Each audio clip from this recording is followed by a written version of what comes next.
Lampu solar yang hitam ni paling banyak saya repeat sebab harga dia bajet tapi kualiti dia ni padu. Yang ni kali kedua saya repeat. Sebelum ni saya pasang dekat dinding bahagian sini. Saya ikat terus dekat beam bahagian dinding rumah macam ni. Kalau korang nak letak dekat tiang pun boleh sebab dia ada bagi bracket besi macam ni. Mudah untuk korang gantung dekat tiang.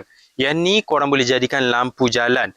Kalau pakai lampu jalan solar macam ni, korang tak payah nak risau untuk bayar bil elektrik yang tinggi sebab lampu ni dia guna cahaya matahari je untuk nyala.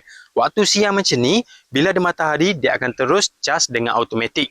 Waktu malam pula, dia akan nyala dengan automatik juga. Korang tak payah nak buka tutup dia punya switch. Lampu ni akan nyala bila gelap, bila tak ada cas yang masuk. Dia akan nyala terang macam ni lama tau sebab model ni dia pakai bateri saiz besar dekat bahagian dalam. Sebab tu dia boleh nyala lebih dari 12 jam dengan sangat terang macam ni.